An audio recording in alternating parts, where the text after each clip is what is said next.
Assalamualaikum warahmatullahi wabarakatuh. Para sederek kinasih, beberapa kesempatan yang lalu saya sudah mengunggah satu video yang membicarakan tentang primbon terkait dengan sejarahnya, kemudian bagaimana ungkapan-ungkapan yang ada dalam primbon itu disusun, perhitungan-perhitungan yang ada di dalamnya kemudian dimasukkan dan seterusnya. Nah, dalam kesempatan kali ini saya akan mencoba untuk melanjutkan pembicaraan kita dalam kesempatan terdahulu. Hari ini kita juga akan bicarakan persoalan yang berkaitan dengan primbon. Akan tetapi, saya akan secara khusus membahas salah satu kitab primbon yang paling banyak memiliki seri atau memiliki varian. Saat ini saya memegang kumpulan dari kitab primbon Ada Makna. Saya memiliki koleksi setidaknya 9 kitab primbon. Kalau kita hitung secara keseluruhan, jumlah seluruh primbon ini ada sekitar 11. Jadi apa saja itu? Jadi coba saya bacakan daftar dari kitab primbon ini. Yang pertama adalah kitab primbon Betal Jemur Ada Makna. Kemudian yang kedua, kitab primbon Luqmanul Hakim Ada Makna. Kemudian yang ketiga adalah kitab primbon Atasadur Ada Makna. Kemudian yang keempat, kitab primbon Bukti Jamal Ada Makna. Kemudian yang kelima, primbon Sahdat Satir Ada Makna. Kemudian yang keenam, Komarul Samsi Ada Makna.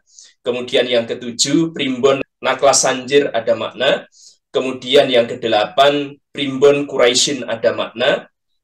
Kemudian ditambah yang kesembilan, primbon Aji Montroworo. Kemudian kitab primbon Betal Jemur Ada Makna Bahasa Indonesia yang seri 1A. Kemudian kitab primbon Betal Jemur Ada Makna Bahasa Indonesia 1B. Secara keseluruhan, saya memiliki semua kitab primbon ini kecuali yang berbahasa Indonesia. Jadi kalau kita melihat daftar yang ada di masing-masing kitab primbon ini, jadi buku-buku yang sudah diterbitkan terkait dengan primbon Ada Makna ada sekitar 11, tapi yang 2 itu adalah terjemahan ke dalam bahasa Indonesia. Artinya, kalau saya sudah memiliki kitab Betal Jemur ini dalam bahasa Jawa, maka saya sudah tidak memerlukan yang berbahasa Indonesia. Poros derek kinasih, kalau kita amati, nama-nama yang ada dalam kitab primbon ini nampak terdengar aneh di telinga kita bagi masyarakat Jawa. Tapi kitab primbon ini dianggap sebagai primbon yang sangat dekat dengan kehidupan masyarakat Jawa. Jadi hari ini kita akan mencoba untuk mempelajari dari mana sebenarnya nama-nama yang nampak asing ini kemudian masuk ke dalam kitab primbon. Jadi coba kita dengarkan saja namanya. Betal Jemur, kemudian Luqman Hakim, Atasadur, Bukti Jamal, Sahdat Satir, Komarul Samsi, Naklas Sanjir, dan seterusnya. Ini kan nama-nama yang cukup asing bagi kita.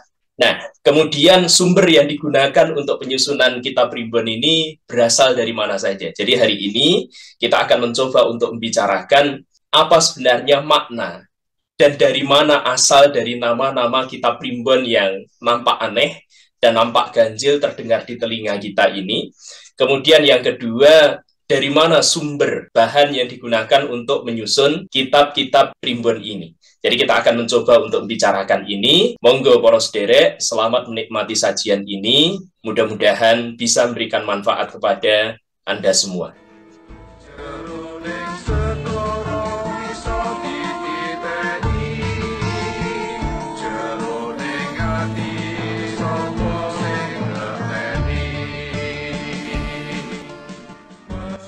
Para sederek kinasih, kalau kita perhatikan nama-nama aneh atau asing yang muncul sebagai nama dari kitab primbon ini, sebenarnya merupakan nama-nama yang mendapatkan inspirasi dari naskah karya sastra bernafas Islami yang beredar di kalangan masyarakat Jawa. Naskah ini adalah naskah yang dikenal dengan nama Naskah Serat Menak. Jadi Serat Menak itu sendiri nanti bisa kita temukan di Keraton Ngayogyakarta maupun di Keraton Kasunanan Surakarta. Saya memiliki satu naskah. Jadi naskah ini adalah naskah Serat Menak yang berasal dari Keraton Yogyakarta. Jadi di dalamnya tidak diketahui siapa penulisnya. Akan tetapi naskah ini merupakan naskah yang cukup lengkap membahas tentang semua kisah yang ada dalam Serat Menak. Jadi seluruh cerita Menak sudah tercantum di dalamnya. Jadi kebetulan saya tidak memiliki buku aslinya, saya hanya memiliki buku fotokopiannya saja.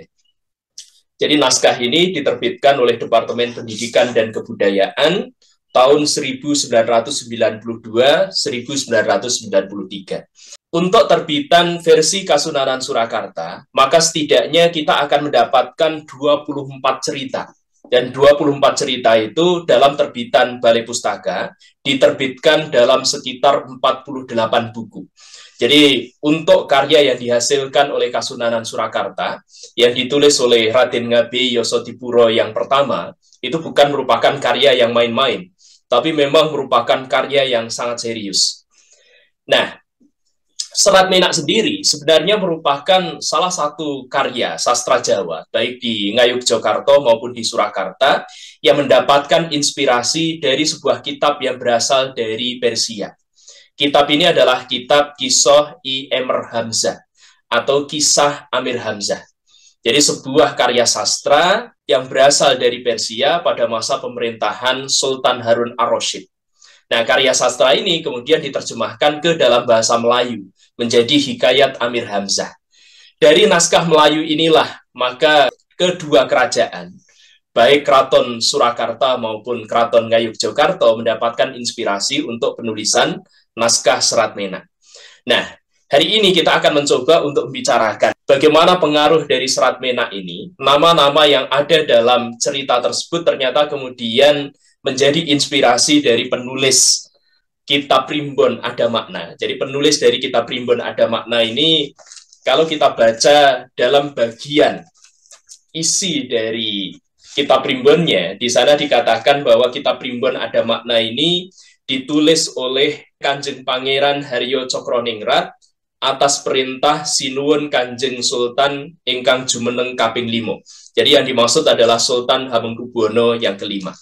Nah, kita akan mencoba untuk melihat nama-nama apa sebenarnya yang digunakan untuk memberikan nama dari Kitab Primbon Ada Makna ini. Nah, di sini untuk menjelaskan berbagai nama yang kemudian digunakan dalam Kitab Primbon ini, saya ingin memulai sebuah cerita. Dan cerita ini secara khusus akan saya sarikan dari Serat Menak versi Yogyakarta. Jadi konon ada seorang raja. Jadi raja itu bernama Prabu Sairah. Jadi Prabu Sairah ini adalah seorang raja yang berasal dari kerajaan Medayin. Yang dimaksud dengan Medayin itu sendiri adalah Al-Madain. Jadi Al-Madain itu adalah kota metropolis kuno yang terletak di tepi sungai Tigris. Orang Arab itu biasanya menyebut Al-Madain ini sebagai sinonim untuk menamakan kota kuno yang bernama Ctesifon. Jadi Ctesifon sendiri adalah ibu kota kerajaan atau kekaisaran Persia kuno yang didirikan oleh Kekaisaran Sasania. Nah, Prabu Sairah, Raja Medayin ini, atau kalau dalam Serat Menak versi Yosodipuro disebut sebagai Prabu Sarihas itu ya. Nah, Prabu Sairah ini dia digambarkan sebagai raja yang adil dan bijaksana. Akan tetapi, sayangnya dia tidak mengikuti ajaran Nabi Ibrahim.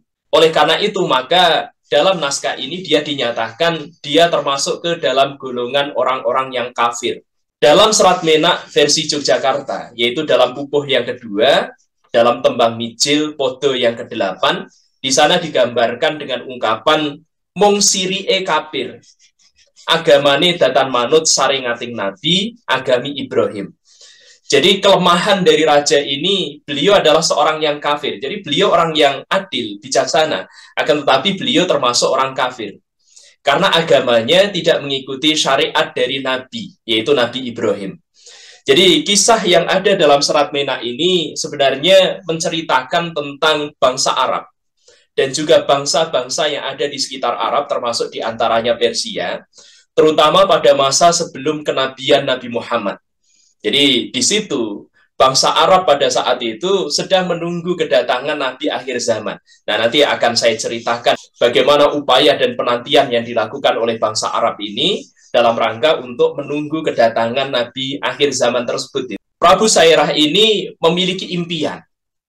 Impiannya, dia ingin memiliki sebuah kerajaan yang besar, sebagaimana kerajaan yang pernah dimiliki oleh Nabi Sulaiman. Sebenarnya Prabu Sairah ini sudah mendapatkan nasihat dari Perdana Menterinya yang bernama Patih Bujandir, bahwa hal itu tidak mungkin terwujud, sebab kebesaran Nabi Sulaiman sudah ditetapkan tidak akan tersaingi di masa selanjutnya. Akan tetapi Prabu Sairah ini tetap nekat dengan cita-citanya. Dia tetap berusaha untuk mewujudkan impiannya. Maka beliau kemudian bertapa di dasar samudra dengan masuk ke dalam sebuah bejana yang terbuat dari porselen hijau yang diberi rantai. Beliau kemudian melakukan pertapaan di dasar samudra. Sampai dalam pertapaan itu dia kemudian ditemui Nabi Khidir. Sang raja itu kemudian diberi kayu kestuba. Nah, Nabi Khidir itu kemudian memberikan nasihat agar kayu kestuba itu kemudian dimasak dengan roti. Kemudian beliau bisa memakannya. Nah, sesampainya di istana, kayu itu kemudian diserahkan pada tukang masak yang bernama Ki Nindahu. Jadi Ki Nindahu itu kemudian memasak kayu itu, dicampur dengan tepung dan juga bahan-bahan yang lain agar menjadi kue. Kalau dalam versi Yosodipuro, versi yang dimiliki oleh Keraton Surakarta, jadi kue yang dimasak itu adalah kue apem. Akan tetapi sayangnya, roti itu tidak sampai kepada raja. Jadi roti itu kemudian dimakan oleh putra dari Ki Nindahu yang bernama Lukman Hakim. Nah, karena itu maka Ki Nindahu itu kemudian memasak kue yang lain yang kemudian dihidangkan kepada sang raja. Nah, Raja Sairah ketika beliau kemudian mengkonsumsi roti yang dibuat oleh Ki Nindahu, beliau merasa heran. Karena setelah memakan roti itu ternyata tidak ada perubahan sama sekali. Beliau tidak bertambah sakti sedikit pun. Justru pada saat itu, Lukman Hakim kemudian merasakan dirinya mengalami keanehan. Kenapa? Karena setelah itu ternyata dia bisa berbicara dengan hewan, dia bisa berbicara dengan jin, dan juga bisa berbicara dengan setan. Para makhluk halus ini bahkan kemudian menginginkan agar Lukman Hakim ini bersedia menjadi raja mereka. Akan tetapi Lukman Hakim ini kemudian menolak keinginan dari makhluk-makhluk halus itu. Nah, nama Lukman Hakim itu sendiri ternyata kemudian digunakan sebagai inspirasi oleh penulis dari Kitab Primbon Ada Makna, yaitu Kanjeng Pangeran Haryo Cokroningrat, untuk menamakan kitab primbonnya yang kedua, yaitu Lukman Hakim Ada Makna. Jadi kalau kita melihat itu ya, kitab Lukman Hakim Ada Makna ini di dalamnya itu berisi di antaranya ada rahasia bagaimana untuk memanjangkan umur gitu ya.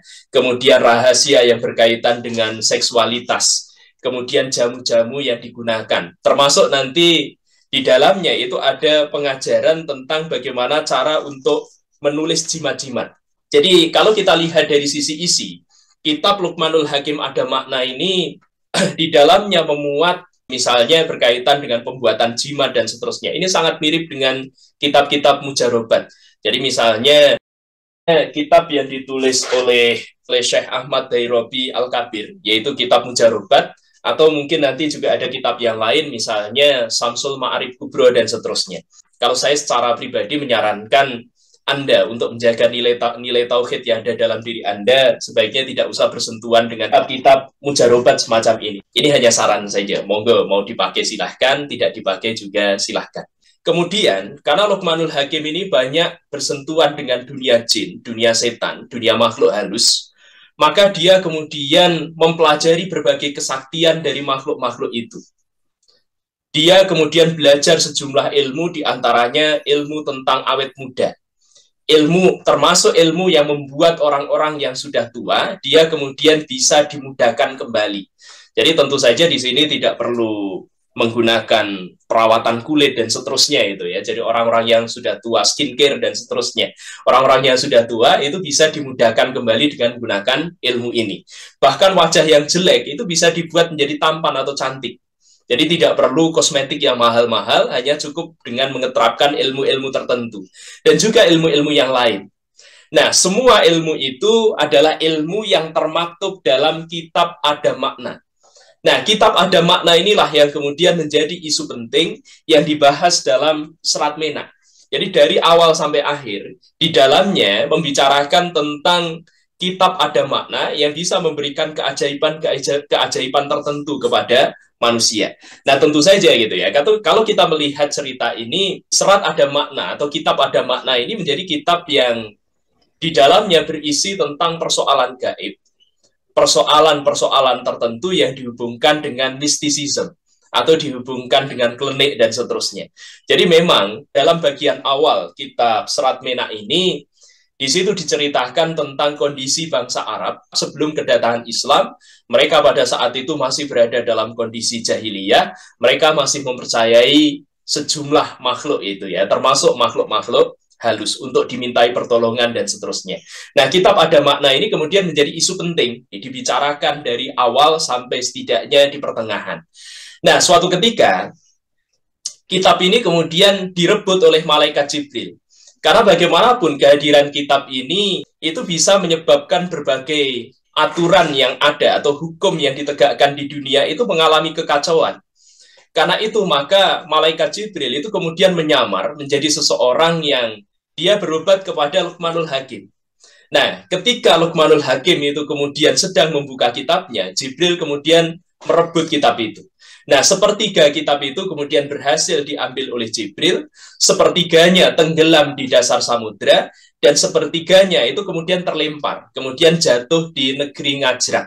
Ngajrak ini merupakan sebuah kerajaan jin, dan kitab ini kemudian menjadi milik dari Asal Asil, atau kalau dalam versi Yosodipuro disebut sebagai Asan Asil. Jadi Asan Asil ini sendiri adalah patih dari negeri Ngajrak, patih dari sebuah kerajaan yang berisi para jin. Jadi di sini maka kemudian muncul catatan ini yang menjadi alasan yang mendasari Kanjeng Pangeran Haryo Cokroningrat itu kemudian menulis tentang banyak versi kitab Primbon Ada Makna, mulai dari Betal Jemur, kemudian ada Atasadur Ada Makna, kemudian ada Primbon Bekti Jamal Ada Makna, kemudian ada Luqmanul Hakim Ada Makna, kemudian ada Sahdat Satir Ada Makna. Kebetulan saya hanya miliki fotokopian untuk kitab Sahdat Satir Ada Makna, karena memang kitab ini sudah sangat sulit ditemukan di pasaran. Kemudian Komarul Samsi Ada Makna, kemudian ada Naklas Sanjir Ada Makna. Nah, kitab Naklas Sanjir Ada Makna ini pun saya hanya miliki fotokopiannya, karena lagi-lagi di lapangan sudah sulit ditemukan. Kemudian ada kitab Quraisyin Ada Makna, dan yang terakhir ada Primbon Aji Mantrawara Yoga Brata Raja Yoga Mantra. Nah, di situ karena kitab ini kemudian menjadi kitab yang terpisah-pisah, maka ini menjadi inspirasi untuk membuat lebih dari satu kitab Ada Makna. Yang jadi masalah nanti yang perlu kita bicarakan, apakah kitab Primbon Ada Makna itu sama dengan kitab Ada Makna yang ada dalam versi Cerita Menak. Nah, ini penting untuk kita bicarakan. Nah, selanjutnya saya ingin melanjutkan pembicaraan saya tadi. Nah, Luqmanul Hakim itu sendiri, itu kemudian dia tewas ketika Prabu Sairah, raja dari Medayin yang tadi kita bicarakan, berusaha untuk mencobai kesaktiannya. Jadi Prabu Sairah itu merasa heran, kenapa Luqmanul Hakim itu memiliki kemampuan yang semacam itu. Dia kemudian mencobai Luqmanul Hakim, mencoba kemampuannya. Caranya bagaimana? Caranya Luqman Hakim ini dimasukkan ke dalam air panas yang sedang bergejolak, sambil ditaburi dengan serbuk, seperti ketika Luqman Hakim saat itu mengobati orang-orang yang sakit. Dan karena perlakuan yang semacam itu, Luqman Hakim ini kemudian tewas. Luqman Hakim itu memiliki anak yang bernama Bekti Jamal. Ini yang kemudian menjadi inspirasi untuk membuat kitab Primbon Bekti Jamal Ada Makna. Bekti Jamal ini kemudian diambil anak, dipungut anak oleh Patih Bujantir. Siapa Patih Bujantir itu? Dia adalah patih dari kerajaan Medayin, patih dari Raja Sairah tadi. Atau kalau dalam versi Surakarta itu menjadi patih dari Raja Sarihas. Nah, Bujantir ini kalau dalam versi Yosodipuro menjadi Abu Jantir. Kemudian Luqman Hakim ini dipersaudarakan dengan Aklas Wajir. Siapa Aklas Wajir ini? Aklas Wajir adalah anak dari Bujantir. Mohon maaf. Luqman Hakim itu memiliki anak yang bernama Bekti Jamal. Nah, Bekti Jamal ini, nama Bekti Jamal ini yang kemudian menjadi nama kitab Primbon Bekti Jamal Ada Makna. Karena kitab Ada Makna yang dimiliki oleh Luqman Hakim itu kemudian diwariskan kepada Bekti Jamal. Bekti Jamal itu sendiri kemudian dipungut sebagai anak oleh Patih Bujantir. Siapa Patih Bujantir itu? Patih Bujantir itu adalah patih dari negara Medayin. Jadi patih dari Raja Sairah tadi. Atau kalau dalam versi Yosodipuro, jadi Patih Bujantir itu bernama Abu Jantir. Nah, Bekti Jamal itu kemudian dipersaudarakan dengan Aklas Wajir. Aklas Wajir itu adalah anak dari Patih Bujantil. Nah, dari sini maka ada dua catatan yang perlu kita bicarakan. Yang pertama, nampaknya, jadi di sini kan kemudian muncul salah satu kitab primbon yang lain, yaitu kitab Naklas Sanjir. Nama Naklas Sanjir ini sulit kita temukan dalam Serat Menak, bahkan tidak akan kita temukan. Kenapa? Karena nampaknya nama Naklas Sanjir Ada Makna ini merupakan kekeliruan yang dilakukan oleh Kanjeng Pangeran Haryo Cokroningrat, atau kalau di sini ada nama lain yang dimasukkan di dalamnya, yaitu Noragyo Sumbogo. Jadi nama Naklas Sanjir ini sulit ditemukan dalam kitab Serat Menak, bahkan tidak ada. Jadi nampaknya ini adalah kesalahan pengucapan dari kata Aklas Wajir. Naklas Sanjir sendiri adalah primbon yang di dalamnya bertebaran banyak sekali pengaruh dari Eropa. Artinya kalau ada yang mengatakan kitab primbon itu benar-benar memuat ajaran-ajaran atau petung-petung atau perhitungan-perhitungan kejawen, itu tidak sepenuhnya benar. Salah satu buktinya adalah keberadaan dari kitab Naklas Sanjir Ada Makna ini. Di dalamnya ada banyak sekali pengaruh dari Eropa. Jadi misalnya ketika membicarakan tentang berbagai jenis bebatuan yang berharga atau batu mulia, atau kita seringkali menyebut itu sebagai batu akik. Batu akik yang dibicarakan di dalamnya itu banyak batu akik yang berasal dari Eropa, bukan batu akik yang berasal dari Jawa. Selain itu juga membicarakan tentang tuah dari berbagai benda, termasuk tuah keris, kemudian juga membicarakan beraneka ragam jimat ini ya, termasuk cara pembuatan jimat dan seterusnya. Selain itu, kemudian ada primbon yang tadi kita bicarakan, yaitu primbon Bekti Jamal. Primbon Bekti Jamal ini mengacu pada anak Lukman Hakim, jadi pemilik pertama dari kitab Ada Makna tadi. Kemudian kita sedikit beralih cerita ke tempat yang lain. Jadi tempat ini adalah tempat yang berada di Benggala. Benggala itu kalau saat ini berarti Bangladesh. Di sana ada seorang kaya, seorang juragan yang sangat kaya bernama Tambi Jumiril. Tambi Jumiril ini merasa prihatin. Dirinya adalah orang yang kaya. Bahkan kekayaannya menyamai kekayaan yang dimiliki oleh raja. Tetapi dirinya tetap harus menyembah-nyembah kepada sang raja. Dia itu sama kayanya dengan sang raja. Tapi dia merasa prihatin. Wong saya ini orang kaya. Kekayaan saya sama dengan kekayaan yang dimiliki oleh raja. Kok saya masih harus menyembah kepada raja? Karena itu maka kemudian muncul etikat dari dalam dirinya sendiri. Muncul keinginan dalam batinnya, dia sendiri ingin menjadi raja. Karena itu maka dia kemudian bertapa. Akan tetapi ternyata pertapaannya itu tidak berhasil. Dia kemudian mengetahui bahwa dia tidak memiliki takdir untuk menjadi seorang raja. Tetapi dalam pertapaan itu dia mendapatkan petunjuk bahwa akan ada dua wahyu yang turun kepada umat manusia. Dan kedua wahyu itu akan turun di Mekah. Yang pertama adalah wahyu peperangan dan yang kedua adalah wahyu Diponingrat.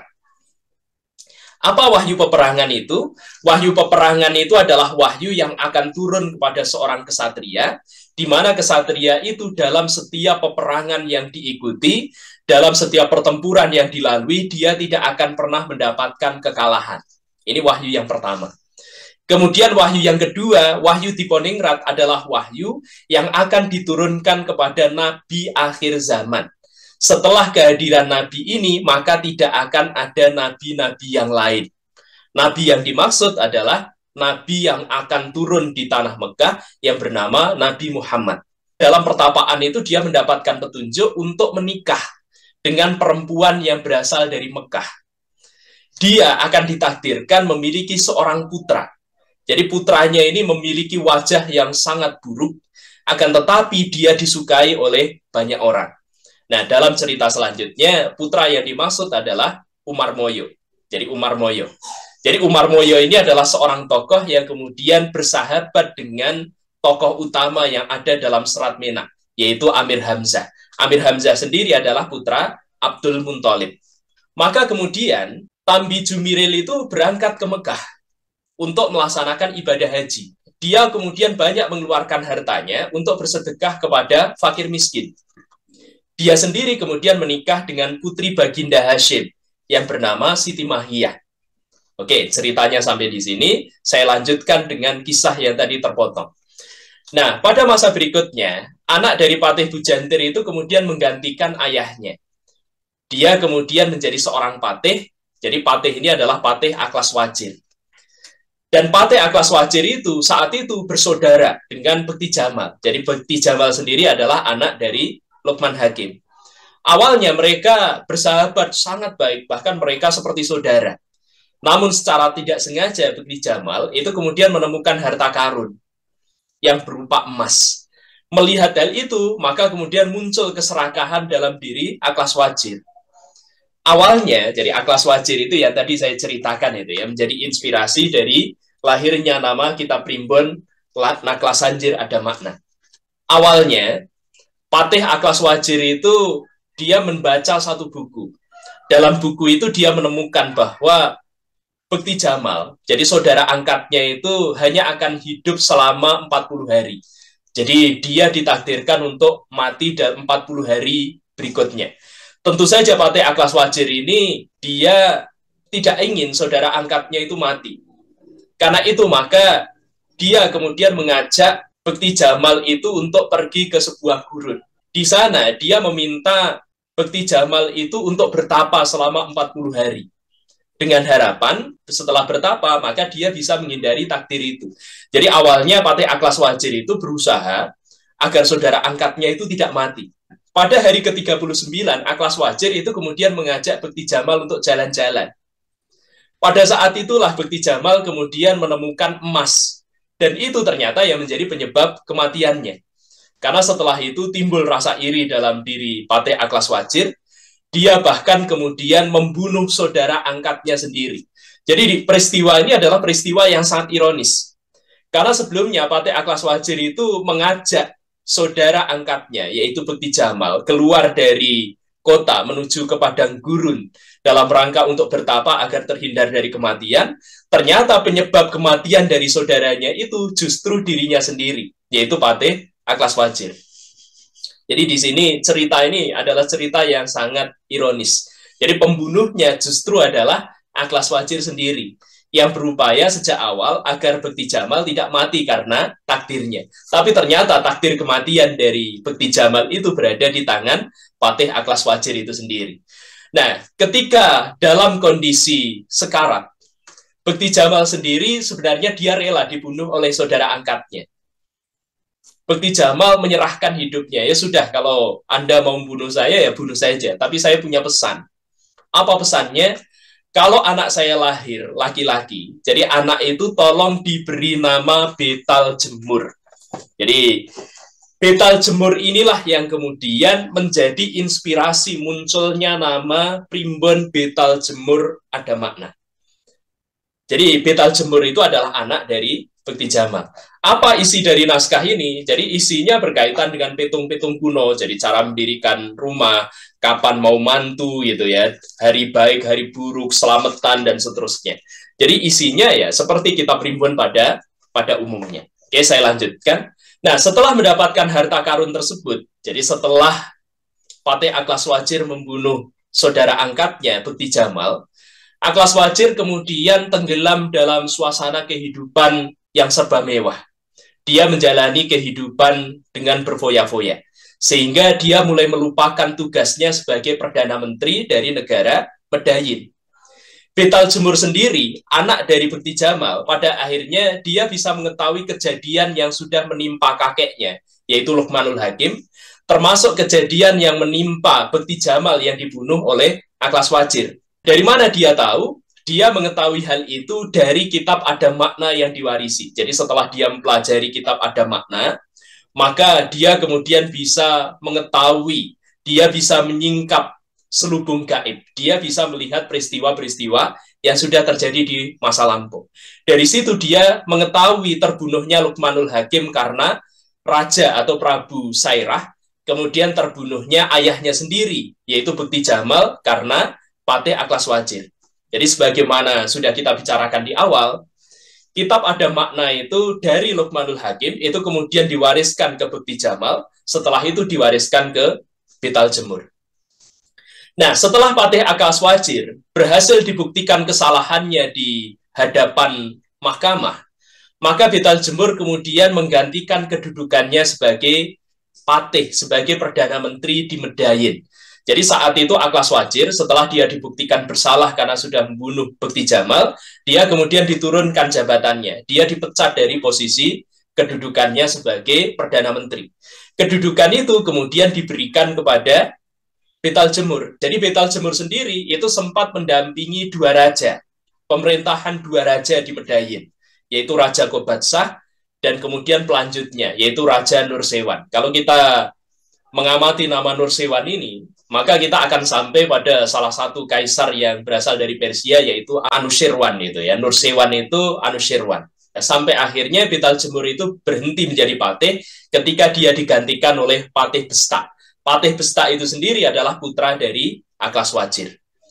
Raja Medayin berikutnya, yaitu Prabu Nursewan. Jadi suatu hari dia sempat bertanya kepada Patih Betal Jemur.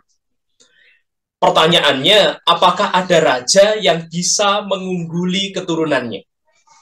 Jadi Raja Nursewan ini merasa bahwa dirinya adalah raja yang kuat.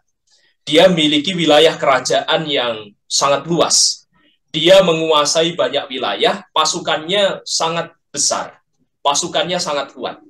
Karena itu, maka muncul pertanyaan dalam dirinya, apa ada raja yang bisa mengungguli aku atau keturunanku? Betal Jemur kemudian menjawab, karena Betal Jemur ini sudah mendapatkan ilmu yang berasal dari Ada Makna, dia bisa mengetahui apa yang akan terjadi di masa yang akan datang. Dia kemudian menjawab ada. Dia kemudian mengatakan bahwa akan ada raja yang berasal dari Arab yang bisa mengalahkan dirinya. Maka hal inilah yang kemudian memantik konflik antara Persia dengan Arab. Jadi Persia saat itu diwakili oleh Prabu Nursewan atau Kaisar Nursewan, kemudian Arab diwakili oleh tokoh protagonis yang ada dalam cerita Menak. Jadi tokoh utama yang ada dalam cerita Menak, yaitu Amir Hamzah. Amir Hamzah inilah yang kemudian kalau dalam serat Menak itu mendapatkan wahyu peperangan. Apa wahyu peperangan itu? Tadi sudah sempat saya singgung. Jadi wahyu peperangan itu adalah wahyu yang diberikan kepada seorang kesatria. Kesatria ini ketika dia berada dalam medan pertempuran, dia tidak pernah mendapatkan kekalahan. Maka tidak mengherankan dalam serat Menak ini, Amir Hamzah, jadi putra dari Abdul Muthalib, itu kemudian mendapatkan gelar Prabu Jayengrono. Jadi mendapatkan gelar Wong Agung Jayengrono. Jadi orang besar yang selalu berjaya di medan peperangan. Jadi cerita Menak ini nantinya juga dihiasi dengan hadirnya berbagai peradaban yang berhasil ditundukkan oleh bangsa Arab. Jadi di dalamnya nanti kita akan menemukan bagaimana Romawi kemudian ditundukkan, Mesir kemudian ditundukkan, Cina bahkan kemudian menjadi bagian dari wilayah yang dikuasai oleh bangsa Arab, dan juga banyak peradaban yang lain. Tentu saja kalau kita menanyakan apakah cerita ini adalah cerita historis, tentu saja cerita ini tidak memiliki nilai historis. Kecuali memang beberapa nama yang digunakan untuk menyusun cerita ini adalah nama-nama yang berasal dari tokoh-tokoh yang historis. Seperti misalnya nama Amir Hamzah. Amir Hamzah yang dimaksud itu adalah Hamzah bin Abdul Muthalib. Beliau adalah paman Rasulullah SAW. Kenapa cerita yang tidak historis ini kemudian dimunculkan menjadi salah satu karya yang sangat luar biasa? Saya katakan luar biasa karena pada masanya cerita Menak ini menginspirasi lahirnya sejumlah produk budaya yang lain. Selain serat Menak, yang kalau dalam versi Balai Pustaka itu diterbitkan dalam 24 cerita, 24 episode, yang dibukukan dalam 48 buku. Serat Menak itu kemudian menghasilkan produk-produk kebudayaan turunan. Apa saja misalnya, jadi ada Bedoyo Menak, atau Tari Menak itu ya. Jadi ada Tari Menak. Kemudian ada wayang Menak. Wayang Menak ini pun terbagi menjadi dua. Nanti ada wayang kulit Menak, ada wayang golek Menak. Kemudian selain itu juga melahirkan beberapa karya yang lain, atau memberikan inspirasi pada beberapa karya yang lain. Termasuk inspirasi lahirnya kitab Primbon Ada Makna yang kita bahas hari ini. Maka pertanyaannya, kenapa kemudian kedua kerajaan ini, baik Kesultanan Yogyakarta maupun Surakarta, berupaya untuk mengangkat cerita Menak yang berasal dari tradisi Persia, yang kemudian masuk ke dalam karya sastra Melayu, yang kemudian setelah itu direproduksi ulang ke dalam bahasa Jawa.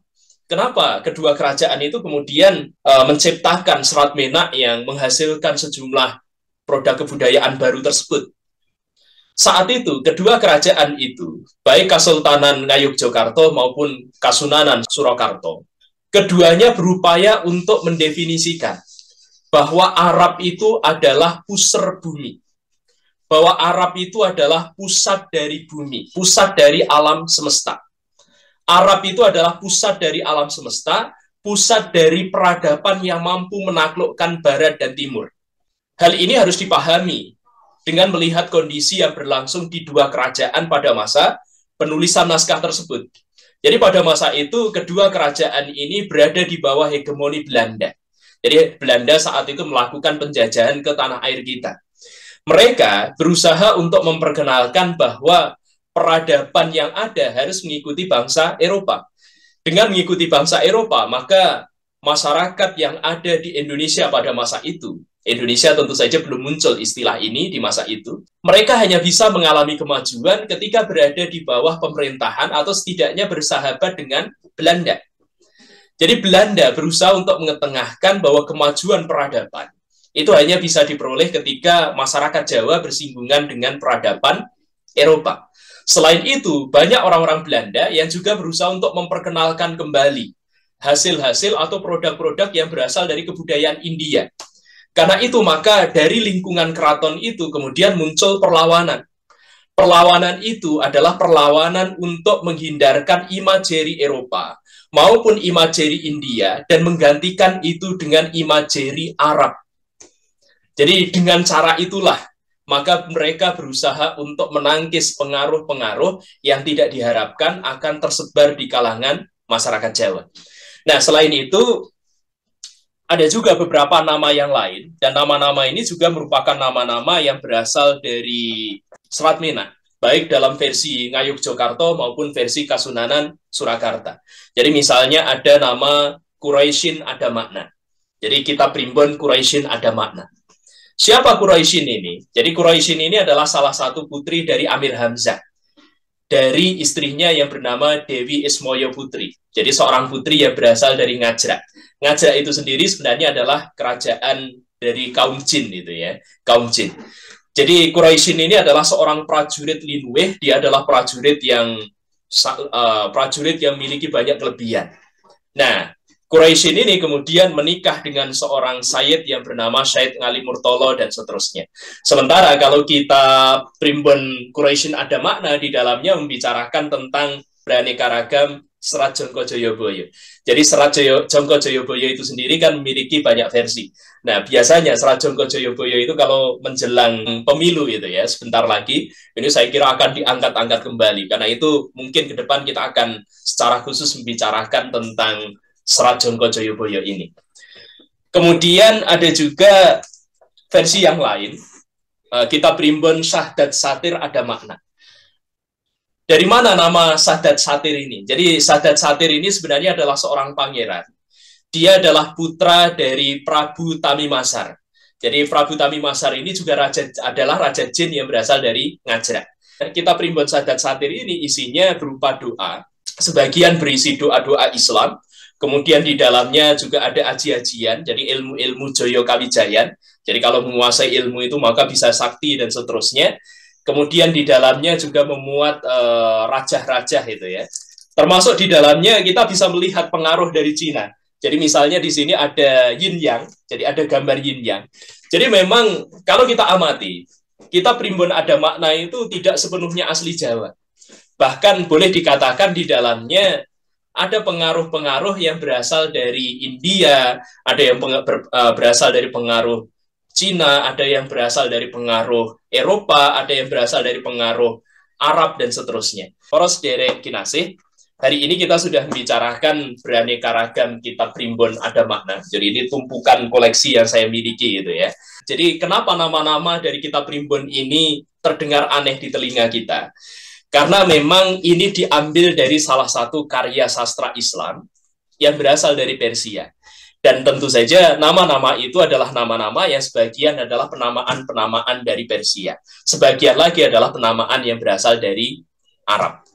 Jadi dengan demikian nama-nama yang aneh yang digunakan dalam primbon ada makna itu bisa kita ketahui asalnya. Jadi semua nama itu sebenarnya berasal dari kitab Serat Menak. Jadi kita bisa menemukan nama-nama itu ada di dalamnya. Lantas bagaimana isi dari primbon ada makna ini sendiri? Nah, isi dari primbon ini tidak ada hubungannya sama sekali dengan isi dari Serat Menak atau cerita Menak.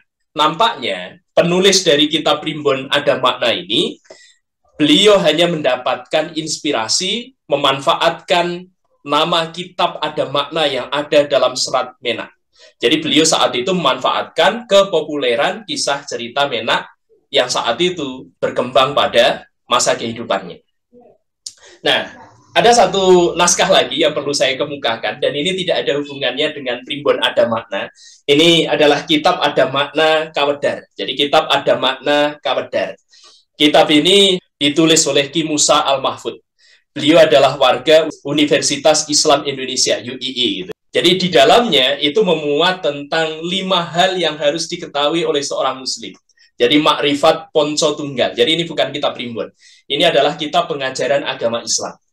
Jadi sebagai seorang muslim, maka pertama, seorang muslim itu harus mengenal siapa dirinya. Jadi dia harus mengenal diri pribadi, makrifati manusia. Kemudian yang kedua adalah makrifati Allah, jadi mengenal Allah. Kemudian yang ketiga makrifati agama. Kemudian yang keempat makrifati nagoro, jadi mengenal negara. Kemudian yang kelima makrifati Isra lan Mi'raj, jadi mengenal Isra dan Mi'raj. Dan secara umum kitab ada makna Kawedar yang ditulis oleh Ki Musa Al-Mahfud ini adalah kitab yang di dalamnya berisi tentang konsep-konsep ajaran Islam yang bersifat ortodok. Artinya di dalamnya benar-benar membicarakan tentang konsep Islam. Jadi bukan ajaran-ajaran yang nyeleweng ke kanan, nyeleweng ke kiri, dan seterusnya itu ya. Jadi kalau Anda ingin mempelajari tentang ada makna, maka saya kira ini perlu kita rujuk. Tapi apakah ini ada hubungannya dengan serat ada makna yang tercantum dalam Serat Menak? Tentu saja tetap tidak ada sama sekali. Jadi kitab ada makna Kawedar ini pun memanfaatkan kepopuleran yang dimiliki oleh kisah cerita yang ada dalam Serat Menak. Saya kira demikian para sederek kinasih. Jadi mudah-mudahan pembahasan kita pada kesempatan kali ini bisa memberikan manfaat kepada diri kita. Setidaknya itu bisa memberikan wawasan baru bagi kita untuk melihat segala sesuatu dengan lebih bijaksana. Jadi mudah-mudahan Allah senantiasa melindungi kita, mudah-mudahan Allah mentakdirkan diri kita selalu berada pada jalannya yang lurus, mudah-mudahan kita tidak akan tersesat dari jalan itu, dan mudah-mudahan kita termasuk orang-orang yang diberi kepantasan oleh Allah untuk merasakan, mencicipi nikmatnya jannah Allah Subhanahu wa Ta'ala. Demikian, mohon maaf atas segala kekurangan. Billahi taufik wal hidayah. Wassalamualaikum warahmatullahi wabarakatuh.